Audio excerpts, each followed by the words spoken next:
Puji Tuhan, kembali Bapak Ibu bersua lagi, dan saya ingin tetap tidak bosan-bosan memberikan tip-tip makanan rohani yang sehat. Saat ini saya bicara tentang hidup percaya. Bagaimana kita mengemas percaya itu sendiri. Kadangkala orang salah tafsir, salah pandangan sehingga membuat salah kaprah. Percaya bukan berarti segala sesuatu yang kita percayai Tuhan sanggup mengabulkan. Segala sesuatu yang kita percayai dengan iman Tuhan sanggup mengerjakan. Contohnya, kita percaya Tuhan memberkati, kita percaya Tuhan menolong, kita percaya doa kita dikabulkan, kita percaya bahwa Tuhan sanggup memberikan kita yang tidak mungkin jadi mungkin. Kita percaya Tuhan tidak pernah menciptakan kita ekor tapi kepala. Hal ini kalau kita tidak mengerti apa yang ada dalam firman Tuhan, ini jadi salah kaprah. Dan ini membuat banyak orang kecewa karena kepercayaannya yang menggebu-gebu, yang saat ini lahir dari hati dan pikiran itu sebetulnya tidak begitu baik, atau saya katakan tidak sepandangan dengan firman Tuhan. Ibu bapak saudara, percaya yang seperti apa yang bisa membuat berkat tersendiri dari hidup kita? Ini yang penting. Jadi tidak serta-merta orang percaya lalu Tuhan memberikan apa yang kita mau. Tidak. Emangnya Tuhan itu pembantu kita? Emangnya Tuhan itu bisa kita bodoh-bodohin dengan hanya cuma ngomong kita percaya lalu Tuhan mengerjakan yang kita mau? Emangnya seperti itu? Itu kekeliruan yang besar bagi umat Kristen. Itu kekeliruan yang besar bagi kita. Dan kita seringkali dengar hal itu. Kita seringkali melihat orang-orang Kristen yang saat ini justru menggebu-gebu untuk mendapatkan sesuatu dengan percaya seperti itu. Dan nampaknya hal itu bisa mengecewakan. Mengapa mereka bisa menjadi kecewa, mereka menjadi mundur? Ya karena ini. Sebab itu mengemas hidup percaya bukan berarti segala sesuatu itu mudah.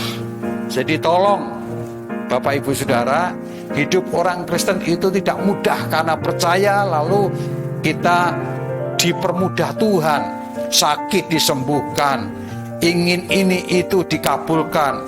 Emangnya seperti itu? Itu yang salah besar Bapak Ibu Saudara. Nah, apa yang perlu kita lakukan, apa yang perlu kita kaji, ini sebuah kebenaran yang luar biasa. Di dalam 2 Korintus pasal 5 ayat 7. Sebab hidup kami ini adalah hidup karena percaya, bukan karena melihat. Perhatikan baik-baik Bapak Ibu Saudara. Hidup kita ini bukan karena hidup kita tetap, sebab hidup kami ini adalah hidup karena percaya, bukan karena melihat. Jadi tolong Ibu Bapak Saudara, sekalipun hidup kita ini karena percaya bukan karena melihat, bukan berarti yang kita belum lihat lalu kita percaya kita dapatkan. Itu halusinasi. Itu banyak orang kerjakan, orang Kristen berhalusinasi, berhande-hande. Tidak salah berhande-hande, tapi jangan menyalahkan Tuhan kalau kita tidak mendapatkan yang kita inginkan. Ibu bapak saudaraku, oleh sebab itu mari kita akan selidiki orang percaya itu seperti apa, percaya itu bagaimana. Nah, kita lihat di dalam bagian-bagian yang ada segmen-segmen yang perlu kita lihat. Ya, bagaimana seharusnya orang percaya? Orang percaya itu seperti apa? Apakah percaya dengan keinginan kita lalu kita panjatkan dalam doa? Kalau doa kita tidak dikabulkan dengan puasa, itu namanya memaksa Tuhan. Ya, silahkan lakukan, tetapi saya kira itu juga percuma. Nah, percaya seperti apa? Yang perlu kita tahu, kita lihat ayat 8, ini bagian yang segmen yang pertama, ayat 8, kita lihat. Tetapi hati kami tabah dan terlebih suka kami beralih dari tubuh ini untuk menetap pada Tuhan. Jadi orang percaya itu percaya belum melihat, tapi percaya itu percaya dengan hidup tabah. Bukan percaya kalau Tuhan mengabulkan doa kita. Ya, kita mesti percaya ya doa kita bisa dikabulkan, tapi bukan satu-satunya itu. Tapi orang yang percaya adalah menunjukkan bahwa kualitas orang percaya itu bukan minta-minta. Tolong perhatikan, kualitas orang percaya itu bukan hanya minta-minta, tapi kualitas orang percaya itu disertai hidup tabah menghadapi segala sesuatu. Dan lebih senang mendekat kepada Tuhan. Itu sebetulnya hidup yang percaya yang benar, bukan minta-minta. Ini yang keliru Bapak Ibu Saudara. Makanya kita seringkali orang-orang karismatik itu minta-minta. Kalau tidak, gebrak-gebrak. Kalau perlu, wah, bengok-bengok. Kalau perlu, ya, doa kita spesifik, minta apa? Kalau minta jam merek apa, warnanya apa? Saya kira ini bukan main-main. Kita ini sedang datang di hadapan Tuhan dan Tuhan itu Maha tahu. Tuhan tidak dungu. Tuhan tidak bodoh. Tolong Bapak Ibu Saudara, saya mengajarkan ini ajaran-ajaran yang benar-benar firman Tuhan. Karena memang ada orang-orang tertentu yang mengajarkan kalau minta harus spesifik dan lain sebagainya. Dari mana datangnya? Apakah ada di ayat firman Tuhan? Nggak ada. Itu hanya orang-orang yang kebabas, terlanjur, terlalu emosional. Tapi hari ini, orang yang percaya itu memiliki kualitas. Bukan hanya minta-minta yang diutamakan, yaitu hidup tabah dan lebih suka menetap kepada Tuhan. Apa arti tabah? Orang yang tabah itu dengan segenap hati, dengan rendah hati menerima semua, baik itu yang tidak baik ataupun yang baik, kita terima dengan syukur. Itu bagian dari salah satu tabah. Masih ada tafsir-tafsir yang lain. Setiap orang bisa menafsirkan tentang tabah, tapi paling tidak bisa menerima apapun yang dialami dengan syukur, baik itu menguntungkan atau tidak. Dan bahkan lebih mereka menjurus kepada tetapi hati kami lebih senang menetap kepada Tuhan. Itu ayat yang ke-8 bagian B, bahwa kita lihat ya, lebih suka kami beralih dari tubuh ini untuk menetap pada Tuhan. Jadi suasana hadirat Tuhan itu jauh lebih penting daripada permintaan kita. Tetapi orang-orang yang tidak mengerti itu jauh lebih penting permintaan kita daripada hadirat Tuhan. Ya, jauh lebih penting apa yang kita inginkan dapat daripada hadirat Tuhan sendiri. Tapi orang yang percaya kepada Tuhan jauh lebih penting hadirat Tuhan sendiri. Ya, kalau kita ini sedang pacaran, kita tidak ingin hanya melihat wajah di HP kita, atau kita tidak hanya ingin membaca WA dengan bahasa-bahasa ya yang mesra, tetapi jauh lebih penting kalau sang kekasih itu datang.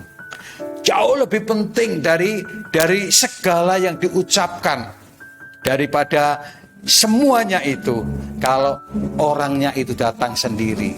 Itu jauh lebih penting. Nah, bagaimana dengan kita? Apakah kita ini orang-orang yang percaya, yang memiliki ketergantungan kepada Tuhan lebih penting daripada permintaan? Sebab itu yang pertama ini yang perlu dikaji. Mari kita belajar. Tuhan, ternyata aku salah. Selama ini aku meminta. Memang tidak salah meminta, Ibu Bapak. Sekali lagi, mau minta apa saja tidak salah. Tetapi kalau kita tidak terima, jangan kecewa. Ya. Kalau tidak terima, jangan kecewa. Tapi hal yang lebih penting, yaitu hadirat Tuhan. Hadirat Tuhan itu segala-galanya, lebih daripada keuangan kita, lebih daripada yang kita miliki. Sayang, kita tidak pernah merasakan hadirat Tuhan. Orang yang merasakan hadirat Tuhan akan merasa diri lebih penting terima hadirat Tuhan daripada sebuah berkat. Puji Tuhan, itu salah satu orang percaya. Nah, bagaimana orang percaya yang berikutnya? Segmen yang kedua adalah ayat 9. Kita lihat ayat 9. Sebab itu juga kami berusaha, baik kami diam di dalam tubuh ini maupun kami diam di luarnya, supaya kami berkenan kepadanya. Ya, kualitas orang percaya itu ditunjukkan bukan hanya tabah menghadapi hidup, tetapi berusaha berkenan kepada Tuhan. Yuk, semakin hari kita pernah nggak evaluasi diri, apa yang sudah kita lakukan untuk Tuhan, apa yang sudah kita kerjakan untuk Tuhan. Apakah kita ini sudah layak untuk Tuhan? Apakah kita ini belum layak untuk Tuhan? Kalau kita mau evaluasi melalui merenungkan firman Tuhan siang dan malam, mulai dari pagi kita merenungkan firman Tuhan, meminta supaya kita berkenan di hadapan Tuhan. Apa yang kita ucapkan, apa yang kita katakan, apa yang kita kerjakan, apa yang kita lihat, apa yang kita dengar. Kemudian sore kita tutup bersama-sama dengan merenungkan firman Tuhan, mengevaluasi dosa apa yang sudah kita lakukan. Apakah kita mengecewakan orang? Apakah kita ini, kita itu? Apakah kita sudah berbuat dosa yang lain? Lalu kita minta maaf sama Tuhan, memohon pengampunan. Terus berulang-ulang, itu mengejar, itu berusaha supaya kita berkenan sama Tuhan. Nampaknya banyak orang tidak melakukan itu, hanya melakukan rutinitas. Pagi bangun pagi melakukan kebiasaan, sore kita juga membaca Alkitab mungkin, apalagi banyak orang malah justru lupa, ya, malam tidur dan terus melakukan itu dan tanpa ada merasa dirinya berdosa. Kalau kita sudah menyakiti orang, kalau kita sudah ngomel sama tetangga dan banyak lain lagi, kadang-kala itu tidak terpikir, dianggap biasa. Tetapi orang percaya ada orang yang berusaha berkenan kepada Tuhan. Mari hitung hidup kita. Yuk kita mulai maju selangkah demi selangkah berkenan dengan Tuhan. Sekarang dengan adanya kita di rumah, apa yang kau kerjakan? Apa yang kau usahakan untuk dekat sama Tuhan? Mari, ini penting Bapak Ibu Saudara. Besok akhir zaman itu bukan kelaparan jasmani, perut kita lapar tidak bisa makan, tidak. Yang paling ngeri adalah kelaparan rohani. Kita tidak bisa berdoa seperti waktu kita ke gereja. Kita tidak bisa mendengar firman Tuhan seperti ketika kita mendengar firman di gereja. Dan itu membuat kita ini kosong, membuat kita ini ada sesuatu yang hilang. Dan itu menyiksa Bapak Ibu Saudara. Sebab itu mulai hari ini percaya kita tingkatkan, bukan hanya meminta dan kemudian dikabulkan, tetapi hidup tabah menghadapi segala sesuatu, berusaha berkenan kepada Tuhan. Itu yang kedua. Yang segmen yang ketiga, yaitu kita lihat ayat yang ke-10. Kita baca ayat yang ke-10. Demikian firman Tuhan. Sebab kita semua harus menghadap tahta pengadilan Kristus, supaya setiap orang yang memperoleh apa yang patut diterimanya sesuai dengan yang dilakukan dalam hidupnya ini, baik atau jahat. Jadi percaya akan Dia, percaya akan masa yang akan datang, bahwa masa yang akan datang ini kita bisa mengerjakan sekarang ini. Apa yang kita lakukan akan kita terima. Ini. Jadi orang percaya memiliki kualitas karena apa yang kita lakukan ini akan kita terima nanti.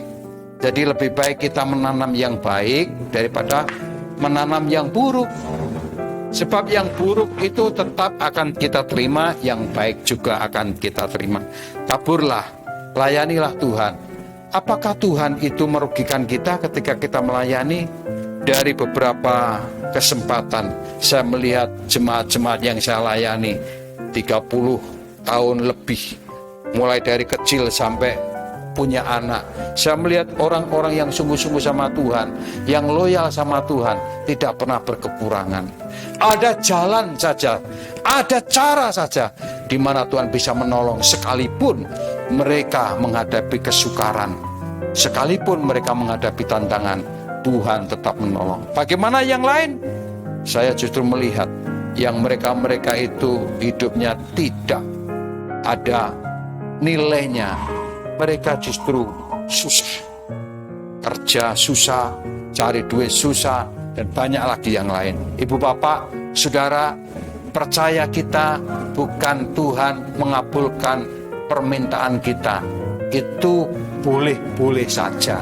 Tetapi percaya kita harus kita benahi menjadi percaya yang berkualitas, yaitu tabah menghadapi sesuatu, berusaha berkenan sama Tuhan, percaya bahwa akan datang apa yang kita lakukan ini, kita akan terima. Mudah-mudahan ini juga akan menjadi pemicu kita untuk kita tidak sembarangan, untuk kita lebih akrab lagi, untuk kita lebih sungguh-sungguh lagi bersama Tuhan. Sehingga satu kali kita ini akan menghadap pada Tuhan, kita sudah memiliki tabungan, yaitu tabungan yang baik, pelayanan, pengorbanan kita, kesungguhan kita di hadapan Tuhan dicatat. Bukan hanya dicatat, kita akan merasakan. Ayat 10 kita lakukan, kita lihat di dalam ayat 10 bagian terakhir, ya, kita lihat sesuai dengan yang dilakukannya dalam hidupnya ini, baik ataupun jahat, mereka akan terima itu. Nah, ibu bapak saudara, yuk kita renungkan lagi. Dengan hidup percaya bukan hanya sekedar meminta, tetapi hidup percaya itu disertai kualitas yang orang percaya itu sendiri. Bagaimana dengan hidupmu? Bisakah engkau tabah di tengah-tengah penderitaan ini? Haleluya, Bapak Ibu Saudara. Yang kedua, bisakah engkau berupaya berkenan kepada Tuhan di tengah-tengah suasana dunia yang seperti ini? Bisakah kita berkenan dalam ucapan kita, dalam tingkah laku kita, dalam pelayanan kita? Bisakah kita berkenan? Jangan menilai orang. Dan kita tidak mau dinilai orang, tapi nilailah dirimu sendiri, supaya kita tidak jadi batu sandungan. Lebih baik menilai diri sendiri, apakah aku sudah berkenan, jauh lebih baik. Yang berikutnya, percaya bahwa apa yang akan kita terima itu, yaitu apa yang sudah kita lakukan. Amin. Tuhan memberkati. Ini menjadi bahan renungan kita dan doa kita. Selamat berdoa Bapak Ibu. Mudah-mudahan kita diberkati dan bertemu lagi. Solidio, Tuhan memberkati.